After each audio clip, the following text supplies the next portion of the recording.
할렐루야. 특별한 추대 예배 오신 여러분들을 주님의 이름으로 축복하고 환영합니다. 오늘 드려질 예배를 통하여서 하나님을 깊이 만나는 축복이 저와 여러분들 가운데 있길 바랍니다. 기도하고 하나님의 말씀 나누겠습니다. 성령 하나님, 이 시간 우리를 말씀으로 초대하여 주시고 하나님의 뜻을 발견하는 귀하고 복된 이 시간이 되게 하여 주옵소서. 예수 그리스도의 이름으로 기도드렸습니다. 아멘.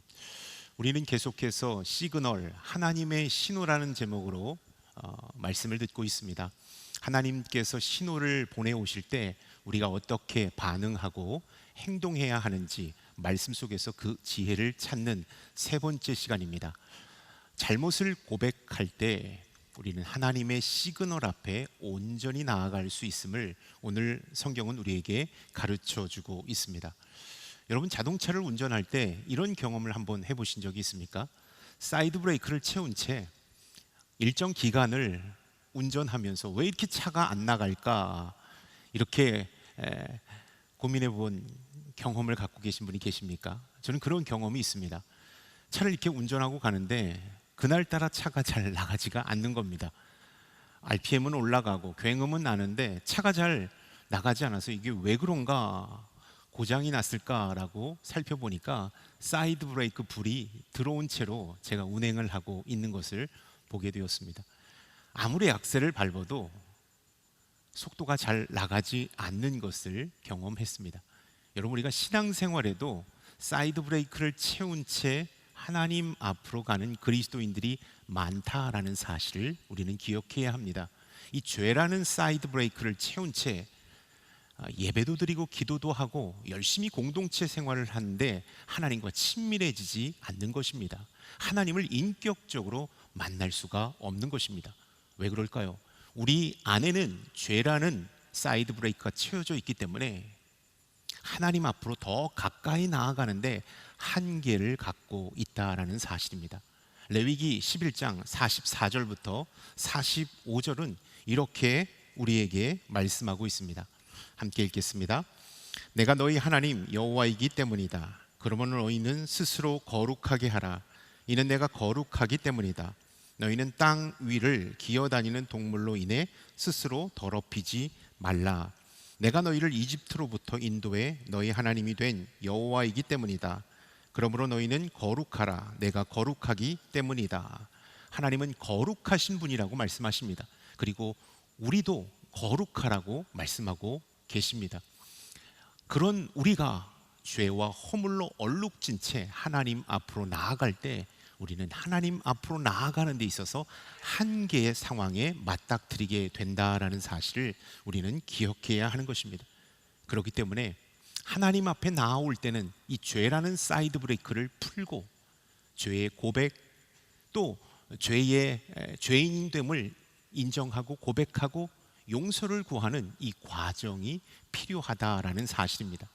그렇기 때문에 엄밀히 말해서 지금 내가 예배드리고 지금 내가 주의 일에 헌신한다고 하나님과 너무나도 친밀해지지 않는다라는 것입니다. 한 가지 우리가 정리해야 할 것이 있다면 과거를 정리해야 합니다. 내가 죄인이라는 사실, 그리고 이 죄는 하나님이 사함을 주실 때 예수 그리스도로 인하여 그 사함을 받을 때 온전해질 수 있다라는 사실을 고백하며 주님 앞에 회개해야 우리는 하나님과 인격적인 만남, 하나님의 신호 앞에 친밀하게 다가갈 수 있다라는 사실을 기억할 수 있기를 바랍니다. 아멘. 하나님과의 진정한 관계 회복은 여러분이 죄를 고백하고 하나님께 죄 용서함을 받을 때 가능하게 된다라는 것을 우리는 알아야 합니다. 그래서 우리가 가장 먼저 하나님 앞에 나아갈 때 꼭 해야 할 의식이 있다면 나의 죄를 고백하는 것입니다. 지금 믿은 분이나 오래 믿은 분이나 동일하게 하나님 앞에 죄의 고백, 죄의 용서와 사함을 구하는 기도가 드려져야 한다라는 것입니다. 그래야 우리는 하나님을 온전히 더 깊이 만날 수가 있습니다. 회개 기도는 친밀하게 하나님을 만나는 시작점이 된다라는 사실을 우리가 기억해야 합니다. 그렇기 때문에 우리는 이 회개 기도를 꼭 하나님 앞에 올려 드려야 한다라는 것입니다. 어떤 분들은, 또 어떤 이단 자들은 이렇게 말합니다. 회개는 처음 한 번으로 족하다. 이제부터는 은혜도 구하고 축복도 구하는 기도자가 되라 라고 말하고 있습니다. 과연 그럴까요? 아니요. 우리는 우리의 원죄를 위하여 하나님 앞에 회개 기도한 후 구원받았습니다. 그 이후 우리는 계속해서 죄 가운데 노출되어 있습니다. 죄를 짓습니다. 행위로, 마음으로, 머리로 죄를 짓고 있습니다. 그렇기 때문에 우리는 날마다, 때마다, 시마다 계속해서 하나님 앞에 회개하며 우리의 잘못을 구할 때 하나님 앞에 더 가까이, 더 깊이 인격적으로 만날 수 있다라는 사실입니다. 신앙생활의 횟수가 더할수록 줄어드는 것이 있습니다. 그것은 어찌 보면 회개기도가 아닐까 생각합니다. 회개기도는 처음 교회 다닐 때, 처음 신앙생활을 할 때 드리는 것이지, 나처럼 신앙생활 오래 한 사람, 교회에 경험이 많고 또 교회의 직분자인 나는 회개기도는 조금 줄여도 된다라고 우리가 생각할 수가 있다는 것입니다. 아닙니다. 수염을 깎지 않으면, 날마다 깎지 않으면 계속해서 자라나는 것처럼 그때그때마다 회개 기도를 통하여 우리 안에 싹튼 죄와 허물을 주님 앞에 고백하며 용서를 구할 때 우리는 하나님의 반응 앞에 더 친밀하게 나아가는 하나님의 사람이 될 수 있다는 사실을 기억할 수 있길 바랍니다. 오늘 회개 기도의 중요성에 대해서 한번 말씀 속에서 찾아보길 원합니다. 1절부터 3절까지의 말씀, 한번 시편 51편 1절부터 3절까지의 말씀을 함께 읽겠습니다. 오 하나님이여, 주의 신실하신 사랑으로 나를 불쌍히 여기소서. 주의 크신 자비로 내 죄가를 지워주소서. 내 모든 죄악을 씻어주시고 내 죄를 없애 나를 깨끗이 하소서. 내가 내 죄를 압니다. 내 죄가 나를 떠나지 않습니다. 오늘 이 시편의 저자는 다윗입니다. 말씀의 배경을 살펴보면 사무엘하 12장에 기록되어진 말씀을 이렇게 우리 가운데 들려지고 있는데요. 다윗이 죄를 범했습니다. 밧세바를 간음한 것이죠. 그런 이후 회개하지 않고 1년이라는 시간이 흐른 뒤에 나단 선지자가 다윗 앞에 나타나서 그의 죄를 지적하며 하나님을 대신해서 나단 선지자가 다윗에게 호되게 책망하는 장면이 사무엘하 12장에 나옵니다. 이때 다윗은 하나님께서 나단을 통하여 나를 책망하신다라고 확실하게 깨달았습니다. 그리고 눈물 콧물을 흘리며 하나님 앞에 철저한 회개 기도를 드리고 있는 말씀이 오늘 시편 51편 1절부터 10절의 말씀 가운데 기록되어져 있다라는 것입니다. 나단으로부터 이렇게 지적받은 죄는 어떤 죄일까요? 먼저 다윗은 이 밧세바라는 여인을 간음하였습니다. 그리고 밧세바라는 여인의 남편인 우리아를 나빠 전투에 보내어서 그를 죽게 만드는 큰 죄악을 저질렀습니다. 그러고도, 죄를 짓고도 밧세바가 다윗의 아기를 낳을 때까지 근 1년이라는 시간 동안 하나님 앞에 회개하지 않았다라는 것입니다. 다윗이 저질렀던 죄는 간음죄요, 살인죄요, 범죄의 은닉죄요, 회개하지 않는 죄 가운데 있었다.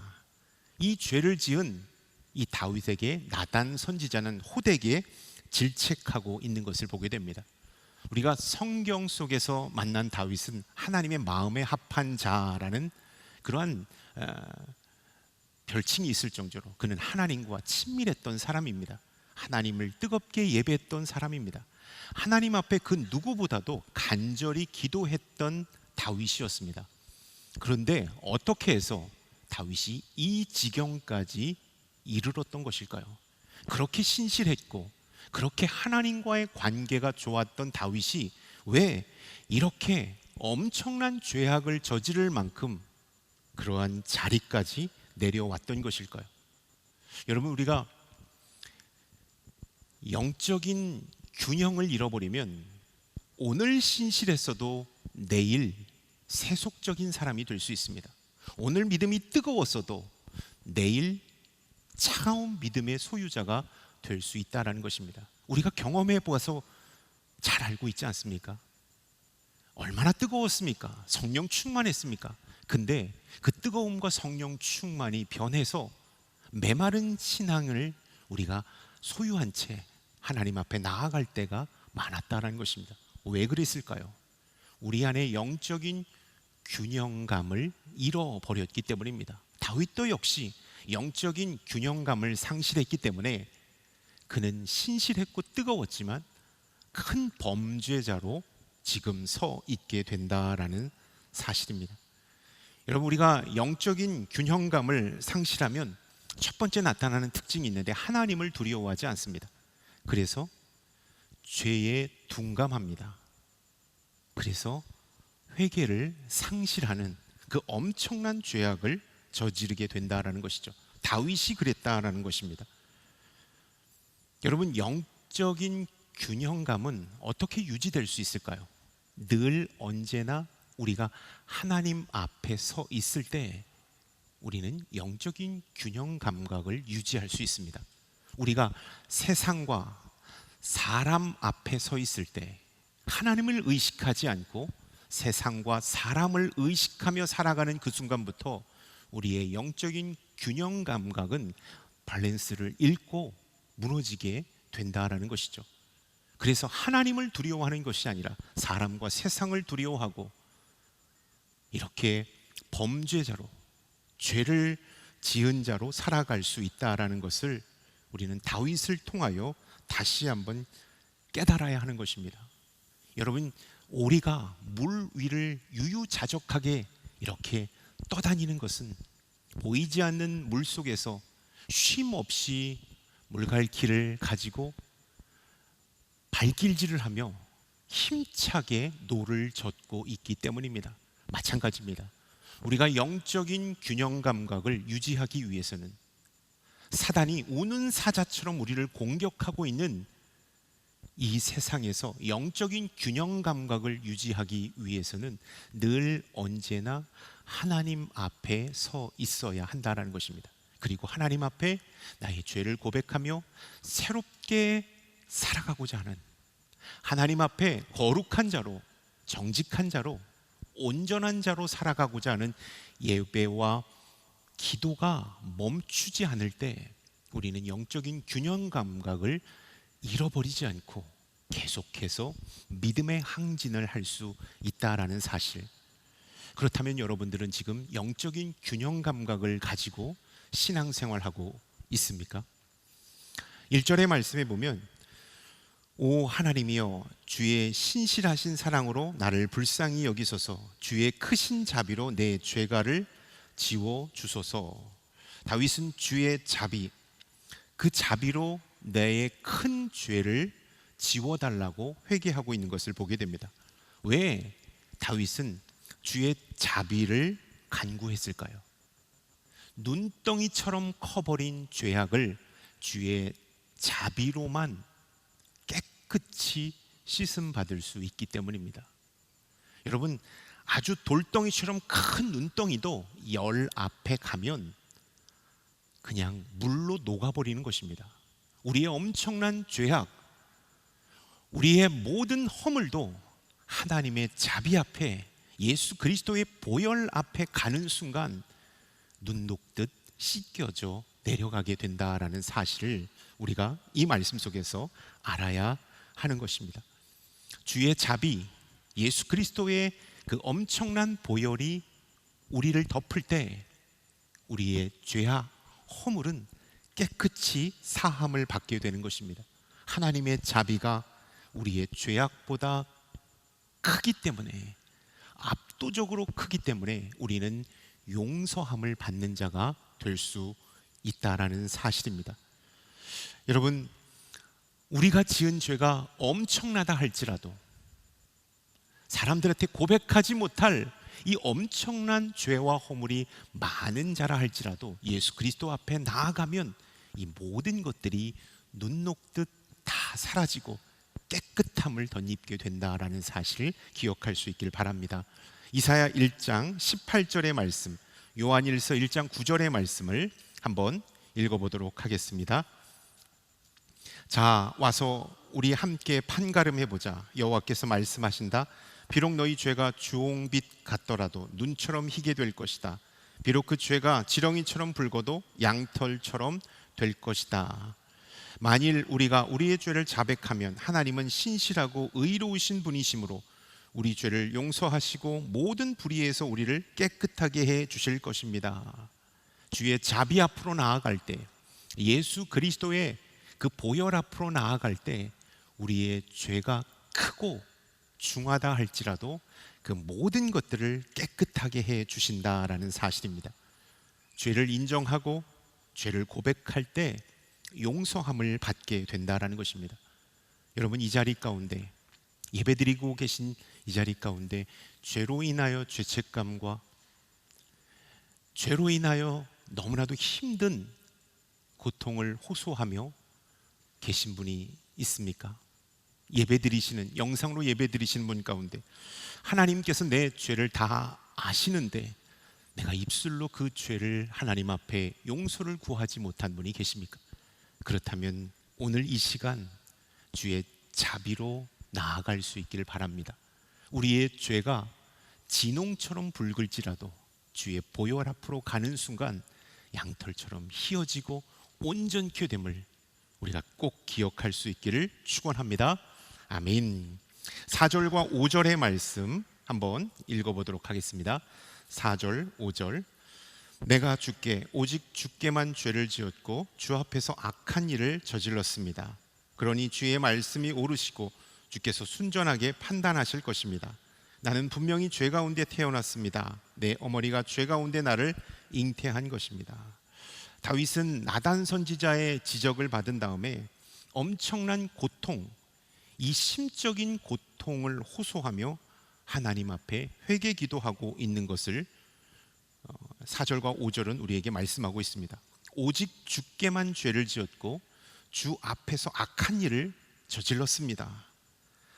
저는 죄 가운데 태어났습니다 라는 사실을 고백하며 이 죄악으로 인하여 자신이 저지른 죄가 얼마나 중하고 이 죄로 인하여 내가 얼마나 고통스러운지를 4절과 5절을 통하여서 다윗은 고백하고 있는 것입니다.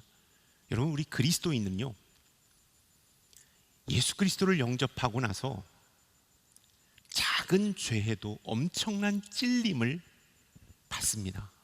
예전에는, 예수 믿지 않을 때는 사람들에게 들키지 않는다면, 법에 걸리지 않는다면 우리는 죄책감을 갖지 않았습니다. 당연히 그런 거라고 생각했어요. 그런데 누가 보지 않았을지라도, 법에 걸리지 않았을지라도 아주 작은 죄를 짓고도 우리는 엄청난 찔림을 경험합니다. 엄청난 죄의 고통을 받습니다. 양심의 가책을 뛰어넘는 영적인 찔림을 경험할 때가 있습니다. 왜 그럴까요? 죄를 바라보는 우리의 시선이 달라졌기 때문입니다. 믿음 안에서 죄를 바라보기 때문에 작은 죄일지라도 이 죄가 주는 이 고통이 우리에게 엄청나게 크게 다가오게 된다라는 사실을 우리는 잘 알고 있습니다. 예전에 대수롭지 않게 여겼던 죄도 큰 찔림과 마음의 고통으로 와 닿게 된다라는 것입니다. 우리는 죄를 바라보는 시선이 달라졌습니다. 여러분, 이거 아십니까? 죄를 대하는 태도를 보면 그분의 믿음의 사이즈를 가늠해 볼 수가 있다라는 사실입니다. 죄에 민감하게 반응하고 죄의 심적인 찔림과 영적인 고통을 느끼면서 하나님 앞에 회개하고 울부짖고 결단하는 사람은 믿음이 큰 사람입니다. 그러나 이 죄 가운데 무감각하고 죄에 대해서 민감하게 반응하지 않는 분을 보면 믿음이 작은 자일 수 있다라는 사실입니다. 그렇다면 우리는 죄에 대하여 어떻게 반응하고 있습니까? 죄를 어떻게 바라보고 있습니까? 다윗은 영적인 고통을 느끼면서 자신의 죄를 크게 회개하고 있는 것을 보게 됩니다.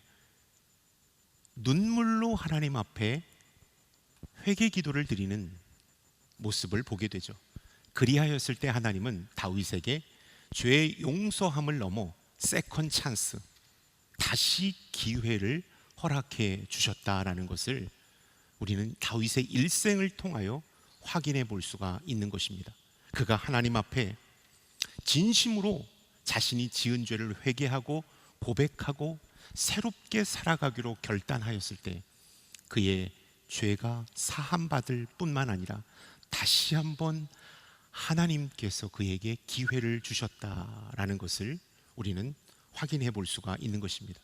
그와 정반대의 길을 걸었던 인물이 있죠.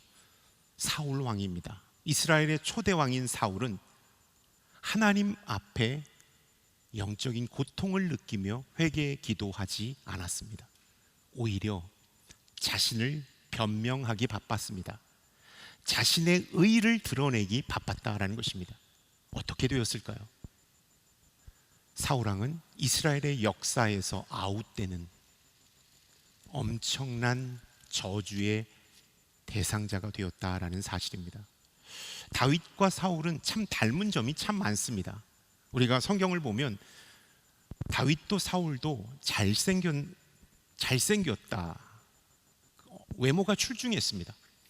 그리고 믿음도 있었습니다. 그리고 리더십도 있었습니다.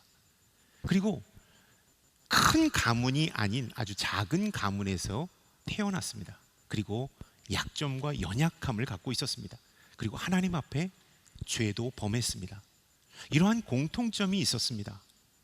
근데 차이점이 하나 있었는데 다윗은 하나님 앞에 눈물로 자신의 죄를, 영적인 고통을 느껴가며 회개한 반면 사울왕은 자신의 죄를 거부했고 변명했다라는 것입니다. 그래서 다윗은 축복의 반열에 들어간 반면 사울왕은 역사 속에서 사라지고 저주의 반열에 들어가게 되었다라는 사실입니다. 사울과 다윗의 공통점은 죄인이었다라는 점, 그리고 차이점은 회개를 한 자와 그렇지 않은 자라는 사실을 우리가 이 말씀 속에서 깨달아야 하는 것입니다. 하나님은 죄를 짓고 난 후 우리들의 태도를 눈여겨보십니다. 우리가 연약하다는 것을 잘 알고 계십니다. 우리가 죄의 유혹 앞에 넘어지는 연약한 존재라는 것 하나님은 잘 알고 계십니다. 그러나 하나님은 죄를 짓고 난 후 우리의 태도를 눈여겨보신다라는 사실을 우리가 이 말씀 속에서 이 다윗을 통하여 다시 한번 확인해 볼 수 있기를 바랍니다. 그렇다면 나는 어떤 사람입니까? 나는 죄를 진 후 다윗처럼 하나님 앞에 나아간 자입니까? 아니면 사울처럼 자신의 죄를 변명한 사람입니까? 10절의 말씀 우리 한번 마지막 10절의 말씀 읽도록 하겠습니다. 오 하나님이여 내 속에 정결한 마음을 창조하소서 내 안에 정직한 영을 새롭게 하소서. 다윗은 죄를 짓지 않기로 결단하며 이렇게 고백하고 있죠. 이렇게 고백하고 있습니다. 하나님이여 내 속에 정한 마음을 창조하시고 내 안에 정직한 영을 새롭게 하소서. 다윗은 자신이 하나님 앞에 죄의 용서함 받은 것으로 머무르지 않았다라는 사실입니다. 거기에서 머물지 않고 하나님, 제가 변화된 하나님의 사람이 되겠습니다. 죄인 그 자리에서 벗어나서 정직한 영, 하나님 앞에 온전한 모습으로 나아가는 사람이 되겠습니다. 변화된 사람이 되겠습니다라고 기도하며 결단하고 나아가고 있는 것을 보게 됩니다. 죄를 용서한 받은 것으로 다윗은 끝나지 않고 한 걸음 더 나아가서 이 죄를 짓지 않는 자가 되겠습니다. 하나님 앞에 정말 거룩한 사람이 되겠습니다. 하나님 앞에 정직한 사람이 되겠습니다. 영적인 분별력과 균형감을 가진 사람이 되겠습니다 라고 이렇게 회개기도하며 결단하고 있는 것을 보게 됩니다. 여러분, 우리가 회개라는 것은 단순히 우리의 죄를 용서해 주십시오 라고 해서 끝나서는 안 된다라는 것입니다. 다윗처럼 나의 죄를 고백하고 용서를 구한 다음에 다시는 죄 가운데 있지 않겠습니다. 다시는 이 자리에 제가 서 있지 않겠습니다. 새로워지겠습니다. 거룩한 자로, 변화된 자로 나아가겠습니다 라고 결단하고 있다라는 사실입니다. 사람은 누구나 실수합니다. 잘못을 저지릅니다. 하나님은 그것을 잘 알고 계십니다. 하나님은 우리 죄 그 자체에 관심을 갖고 계신 것이 아니라 죄를 범한 후에 우리의 태도와 자세에 더 관심을 가지고 계시다라는 사실입니다. 다윗은 이 마음을 알았어요. 그래서 자기가 저지른 죄를 하나님 앞에 철저하게 고백했을 뿐만 아니라 다시는 이 자리에 있지 않고 정직한 사람으로, 거룩한 사람으로 하나님 앞에 새로워지겠습니다라고 결단하며 나아갔다라는 것입니다. 우리 안에도 죄와 허물이 있습니다. 연약함이 있죠. 날마다 쓰러지고 약한 부분이 있습니다. 하나님은 우리가 이 죄를 고백하기를 원하십니다. 그리고 이 자리에 머물러 있지 않기를 원합니다. 다시 한번 박차고 일어나기를 원하십니다. 우리 몸이 면역력이 강하면 병균이 들어왔다가도 힘을 잃고 도망가게 되어 있습니다. 영적인 면역력도 마찬가지입니다. 우리가 하나님 앞에 죄를 용서하고 다윗처럼 새로워지겠노라고 결단하고 날마다 하나님 앞에서 예배와 기도와 말씀으로 서 있으면 죄가 우리 안에 들어왔다가 힘을 잃어버리게 된다라는 사실입니다. 하나님 앞에 가까이 나가고 싶습니까?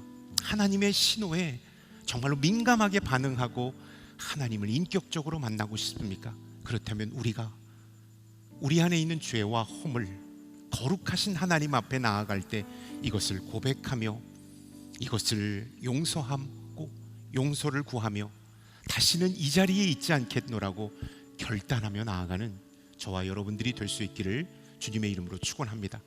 우리의 죄와 허물을 고백할 때 그리고 다시는 이 자리에 있지 않겠노라고 결단할 때 하나님의 신호는 우리에게 친밀하게 다가올 것입니다. 그리고 하나님을 우리가 깊이 만나는 축복을 얻게 될 줄로 믿습니다. 아멘. 기도하겠습니다. 하나님, 하나님의 신호 앞에 우리의 죄와 허물을 고백하고 하나님께 죄 용서를 구하며 다시는 죄의 자리에 있지 않겠노라고 결단하는 우리가 되길 원합니다. 우리의 죄를 사하여 주시고 거룩한 자로 굳건히 세워 주옵소서. 예수 그리스도의 이름으로 기도드렸습니다. 아멘.